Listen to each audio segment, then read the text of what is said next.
Why Lyft CEO David Risher still drives customers once a month.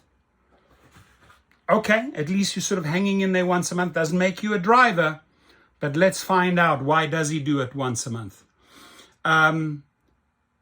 In today's CEO Daily, Diane Brady talks to Lyft CEO David Risher. The big story, markets mostly down, blah, blah, blah. Good morning. When David Risher became CEO of Lyft, he drove part-time to get a feel for the job. 2.5 years later, he still drives at least once a month to, as he puts it, learn, not earn. Learn, not earn.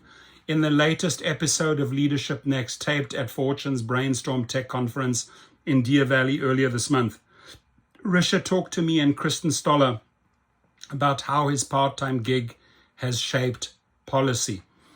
Fixed prices. Risher says a passenger named Anne from Sausalito inspired him to let customers lock in a price for their morning commute after she talked about the stress of not knowing what she would have to pay every morning. I began to realize people really don't like surge pricing, he says. So we developed a product called Price Lock that allows people to lock in a price over a given route, and it's been a game changer for commutes.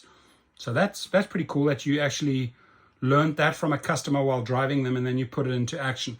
Earnings guarantee. One of the things that really frustrates drivers, I believe here comes the lie, is when they make too little versus what the rider pays, he says. Last year, we put in something called a 70% earnings guarantee. David Risher, you are still pushing this lie. Drivers are not earning a guaranteed 70%. Guarantee you that. It means over the course of a week, drivers will never earn less than 70% of what riders pay after fees.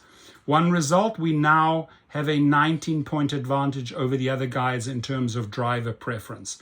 Accountability.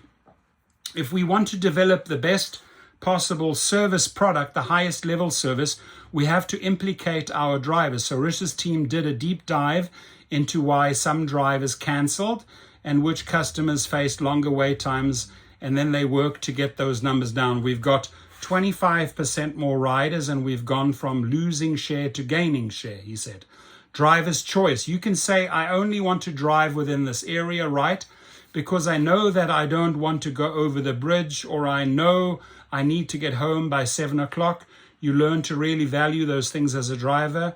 And being in the same neighborhood often allows drivers to forge connections with the people they serve. So Lyft introduced a feature that lets riders have favorite drivers that they basically copied from Fair Co-op, by the way, allowing those relationships with customers to deepen. Having done it himself, Risher understands the gig. Being a driver is a little bit like being a therapist and a bartender, he says. That is true. You can check out our full conversation on Apple and Spotify.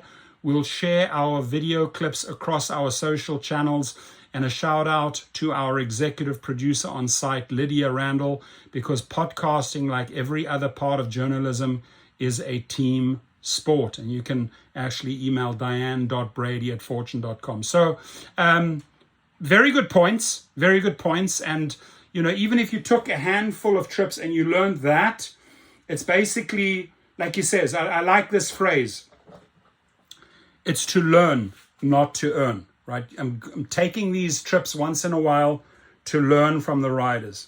What is it that you want? What is it that we can do for you? He's very customer. I wish he were more driver focused. He's very customer focused, but I do believe it's a positive article. Your comments.